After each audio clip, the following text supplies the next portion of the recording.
اور اسٹیبلشمنٹ سے ہی بات کرنی پڑے گی کہ جناب آپ کا جو طرز حکومت ہے اس سے حکومتیں تو چل جاتی ہیں، ملک نہیں چلتے. لہٰذا اور پھر تمام پولیٹیکل پارٹیز کو یہ اپنے ووٹرز کے ساتھ، اپنے کولیگز کے ساتھ جو ڈفرینٹ پولیٹیکل پارٹیز میں ہیں، اس میں چاہے تحریک انصاف ہو، نواز لیگ ہو، پیپلز پارٹی ہو، مولانا صاحب ہوں، ANP، MK، across board, nationalist parties ہوں، چھوٹی ہوں بڑی ہوں، وہ پھر یہ عہد بھی کریں عوام پاکستان کے ساتھ کہ پھر فوج کی سیاست میں مداخلت کو وہ فیسیلیٹیٹ نہیں کریں گے. تو ایک تو چارٹر آف ڈیموکریسی بھی آیا تھا، اس کے بعد کہا جاتا ہے کہ عمران خان کو لانچ ہی اس کے بعد کیا گیا. چارٹر آف ڈیموکریسی کو میں کہتا ہوں رولز آف دا گیمز آپ کو سیٹ کرنے پڑیں گے، پھر آپ گیم کریں گے. اس وقت تو پولیٹیکل سپیس ختم ہو چکی ہے.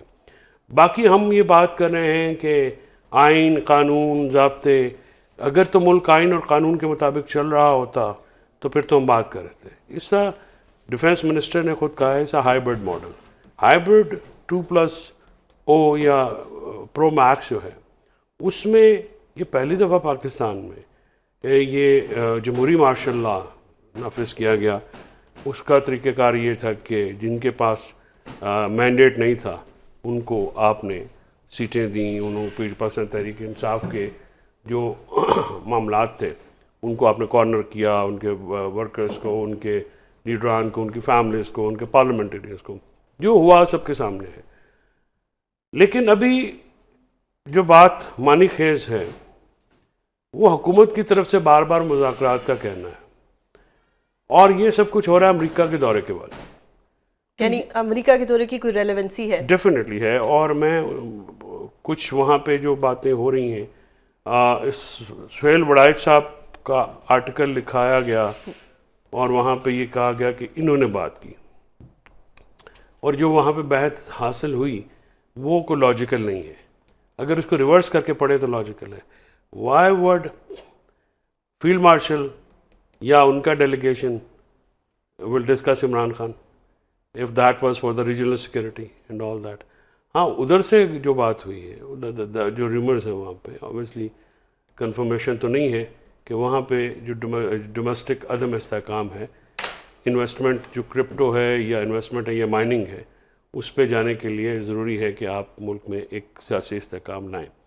اب سیاسی استحکام جو ہے فرینکلی اسپیکنگ، اگر PTI یہ سمجھتی ہے کہ عمران خان صاحب کی رہائی کے اوپر بات ہوگی، نہیں ہوگی. دیکھیے دس از ایک چیزیں ہوتی ہیں جہاں پہ آپ کو سرکموینٹ کرنا پڑتا ہے، یعنی راستہ نکالنا پڑتا ہے. PTI میں ایک کیپیسٹی ہے، PTI میں یہ کیپیسٹی یہ ہے کہ وہ اپرچونٹی ضائع کر دیتے ہیں ہمیشہ. 9 فروری ایک اپرچونٹی تھا، 26 نومبر ایک، اس سے پہلے ایک اپرچونٹی تھی جب الیکشن کی ڈیٹ اگری ہو گئی تھی. صرف یہ تھا کہ بندیال صاحب کے ریٹائرمنٹ کے بعد قاضی فاضل صاحب جب آئیں گے تو تب آپ الیکشن کرا لیجیے گا، وچ واز ناٹ کوئی ایسی بات نہیں. تو اس وقت پنجاب اور اس کے الیکشن ہو جاتے تو میرا نہیں خیال کوئی پرابلم ہو. اس طرح ہوتا یا ایک معاملہ ہوتا. فواد چودھری بھی اس مذاکراتی ٹیم کا حصہ تھے نا؟ جی بالکل. مجھے ذاتی طور پر وہ تو آپ سمجھیے کہ وہ جس طرح سے وہ ہوا، مذاکرات کو پھر ختم کس نے کیا جی؟ یہ بتائیں مجھے.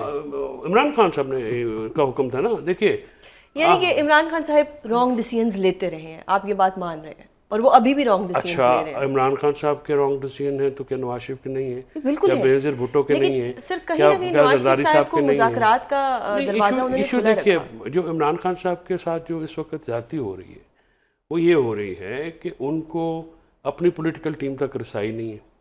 شاہ محمود قریشی صاحب جنہوں نے لیٹر لاہور سے لکھا ہے ان تک رسائی نہیں ہے. جو ان کا پولیٹیکل کیڈر تھا، انڈر کوشچن ہے یا وہ لیٹر؟ نہیں کوشچن نہیں ہے. یہ میرے سمیت بہت سارے جو ہماری پارٹی کے لوگ ہیں ان کی یہ رائے ہے کہ آپ کو مذاکرات کرنے چاہیے، اور میں تو اس حد تک جاتا ہوں. نہیں نظریہ خان صاحب کا نظریہ کا نہیں ہے. خان صاحب ہمیں یہ الاؤ کرتے ہیں کہ آپ اپنی رائے دیں. میں اسٹیبلشمنٹ سے بات کرنے کا مخالف ہوں. اس کی وجہ ہے سیاسی جماعتوں سے بات کرنی چاہیے آپ کو. تو آپ کی جماعت کہتی ہے فارم 47 والے ہیں، ان سے کیا بات کرنی ہے؟ اچھا ماشاء اللہ دور میں نہیں آپ بات کرتے؟ کیا آپ لیجیٹمیسی ایکسیپٹ کر رہے ہوتے ہیں؟ نہیں. دس از ہاؤ پالیٹکس ورک. جب اور ہمارے ریجن میں، ہمارے ایریاز پیٹرنز میں تحریک چلانی ہے تو پھر تو علیمہ بی بی اور عظمیٰ بی بی اور نورین بی بی کو خود آگے آنا پڑے گا نا جی. اب ورکرز کی اور لیڈرشپ کی جو ڈسکنیکٹ ہے آپس میں، جو ٹرسٹ ڈیفیسٹ ہے، اس کو کور کرنے کے لیے تو فیملی ہی ایک واحد آپشن بچا سر ہے. ورکر کیا کرے؟ ورکر تو 26 نومبر کو آیا تھا, میں وہی leadership تو عرض آ کر رہا گئی ہوں, تو لیڈرشپ نہیں آئی نا. ورکر تو آج بھی آنے کو تیار ہے, لیکن اس لیڈرشپ کے پیچھے نہیں آئیں گے. میں یہی میں حسن سے پوچھنا چاہوں گی کہ ورکر تو آج بھی آنے کو تیار ہے. Just one sentence with permission of both of you friends, کہ گزارش ہے جی کہ ایک پولیٹیکل اور ورکر کی حیثیت سے, ایک آئین و قانون یا ڈیموکریسی پہ یقین رکھنے والے شخص کی حیثیت سے میں سمجھتا ہوں کہ اسٹیبلشمنٹ سے بات کرنے کی بات خیر نامناسب ہے اور نہیں ہونی چاہیے, کیونکہ اسٹیبلشمنٹ کو نہیں, پھر ہم خود جو ہم کام کر رہے ہیں, ہمارا اس وقت سٹانس یہ ہے کہ آپ سیاست سے باہر نکلیں. اگر ہم ان سے بات کرنے کا اندیہ دیتے ہیں تو پھر تو ہم ان کو سیاست میں شامل کر رہے ہیں. سو جو یہ بھی بات پی ٹی آئی میں ہیں لوگ, سوری یار میں ٹائم لے رہا ہوں, معذرت, ہیں وہ جو کہتے ہیں جی آپ لیجیٹیمیٹ. بھائی لیجیٹیمیسی کا ایشو نہیں ہے, یہ گورنمنٹ کبھی بھی لیجیٹیمیٹ کنسیڈر نہیں ہوگی جیسے ماشاء اللہ کبھی legitimate consider. So you have to talk to them. So یہ اور پولیٹیکل جماعتوں کے پاس ہتھیار ہی صرف گفتگو ہوتی ہے. صحیح. پی ٹی آئی کا ورکر ایگزاسٹ بھی ہو چکا ہے, وہ سڑکوں پہ بھی آتا ہے. کیا جو 26 نومبر کو ہوا, جو کہ پی ٹی آئی ایک الزام لگاتی ہے اور ایک ایف آئی آر بھی کرانے کے لیے وہ کافی عرصے سے کچہریوں میں جاتے ہیں, کبھی کوئی مسئلہ ہوتا ہے کبھی کوئی مسئلہ ہوتا ہے, ایف آئی آر تو خیر آج تک نہیں ہو سکی. اب اگر تحریک چلتی ہے, کیونکہ کل آج رات 10 محرم کا چاند تو نکل آئے, کیا تحریک چلنے دی جائے گی؟ اور جو پنجاب میں ظلم و ستم ہوتا ہے پی ٹی آئی کے ساتھ, کیا وہی سارا رویہ رہے گا یا کوئی نرمی لائی جائے گی؟ اچھا, ایک تو آپ لائر ہیں دونوں ماشاءاللہ, بیٹھے ہوئے ہیں, آپ بھی آلموسٹ بن چکے ہیں, زیادہ سمجھتے ہیں. ایک تو کرمنل کیس کبھی ٹائم بار نہیں ہوتا. ٹھیک ہے, تو اگر تو کوئی کرائم کمٹ ہوا ہے اور اس کی ایف آئی آر رجسٹر نہیں ہوئی تو وہ 10 سال بعد بھی ہو سکتی ہے. تو اس میں دیر ہو سکتی ہے, اندھیر نہیں ہو سکتی.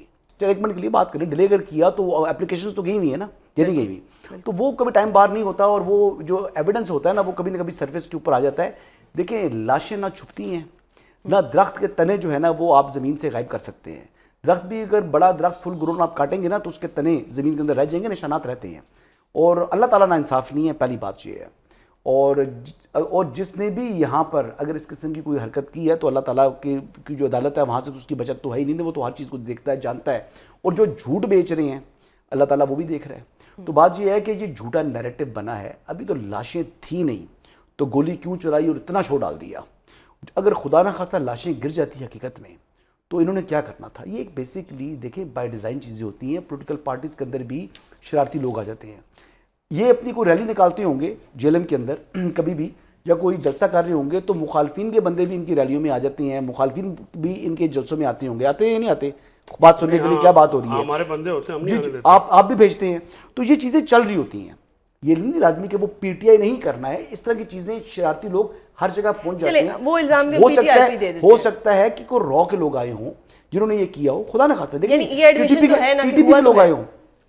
دیکھیں جی یہاں پر یہ ہوا ہے کہ کچھ پولیس والے زخمی ہوئے جن کو گولیاں لگی ہیں. اب وہ پولیس والوں کو گولیاں, پولیس والوں نے خود اپنے آپ کو گولیاں مارتے رہے ہیں. پاکستان میں تو کوشچن یہ ہے نا پولیس والا کون اپنے آپ کو, دیکھیں نا کچھ چیزیں ایسی ہیں جو کہ فیکٹ چیک آپ نے کرنا ہے. کے پی کے شہید ہیں, جنازے ہیں, ان کے تفصیلات ہیں. اچھا چلیں, میں سر میں آپ کی بات میں سر میں نے آپ جو باتیں کر رہے تھے تو میں پہلی کوشچن یہ کرنا چاہ رہا ہوں کہ دیکھیں ابھی پی ٹی آئی کے لوگ 26ویں آئینی ترمیم کے اوپر کہتے ہیں جی کہ یہ بڑا ظلم